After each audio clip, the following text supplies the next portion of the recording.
everyone! In this tutorial, I will show you how to make a reversible bikini top. For this project, you will need two types of swimsuit fabric shears, pins, a pattern, and a stretch needle for your machine. Start by cutting a long strip of fabric around 4 centimeters wide. We will be using this strip to make spaghetti straps, so it will be very thin in the end, but the added centimeters now will help handling the strip.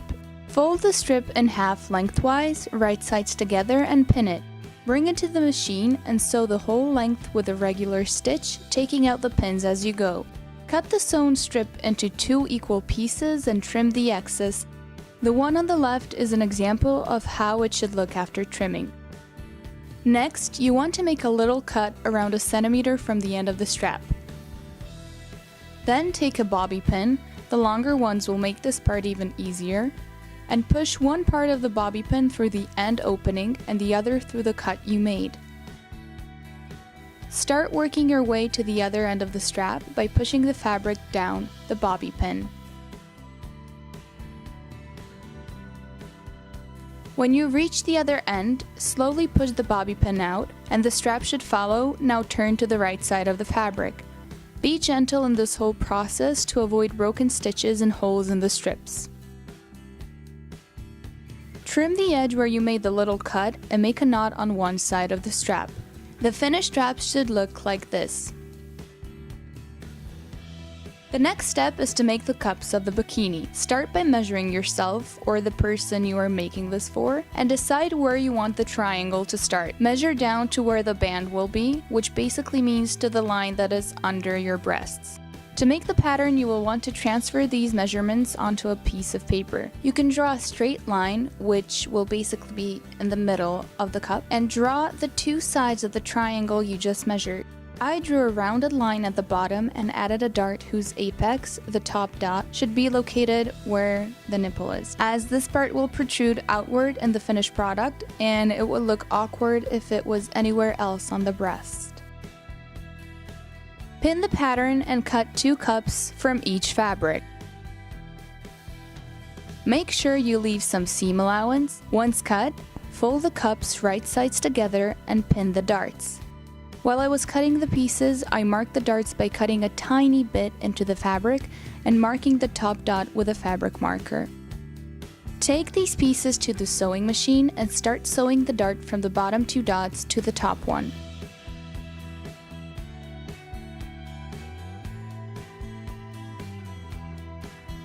I backstitched the bottom, but did not do so at the top of the dart. Instead, I left a long strip of thread and made 2 knots on the apex to secure the thread, and then I cut the excess. When you are finished, your dart should look something like this.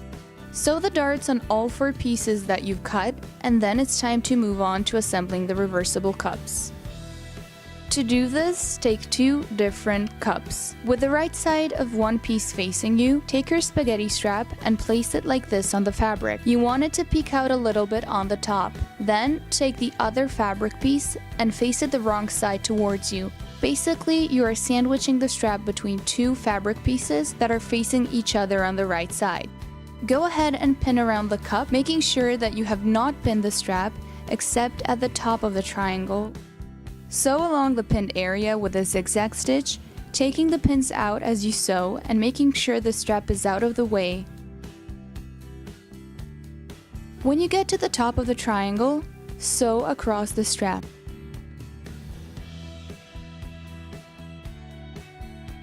Then lift the foot up, readjust the fabric, and continue sewing.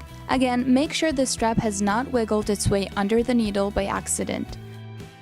Readjust as you sew and take your time, since some of these fabrics can be a bit slippery. When you reach the end, backstitch and cut the thread.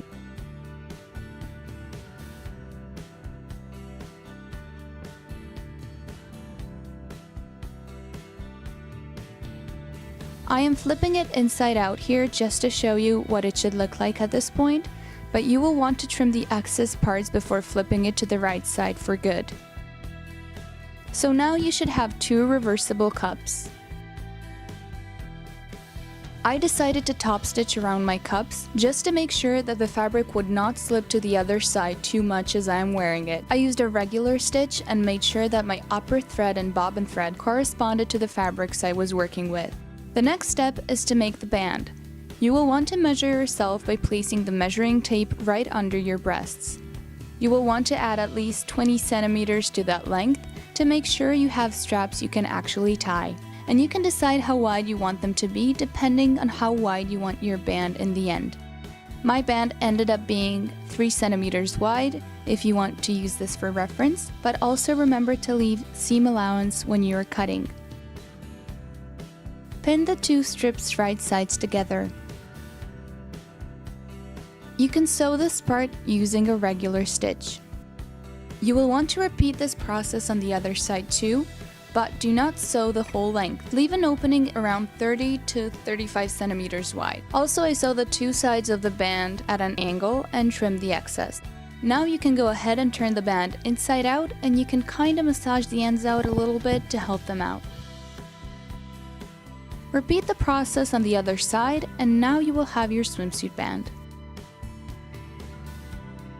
The last step is to put the cups inside the opening of the band and pin it to place. This part can be a little bit tricky, so take your time and make sure everything is nicely tucked in and there are no raw edges sticking out. Sew this part with a zigzag stitch and make sure to backstitch at the start and the end. Please try it on before you sew and adjust the fit as needed.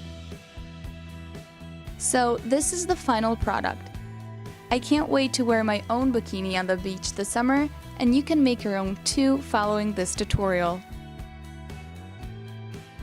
If you like this video, please give it a thumbs up and subscribe for more sewing adventures. If you have any questions, feel free to comment below and I will try to help you out. Thank you for watching, and until next time.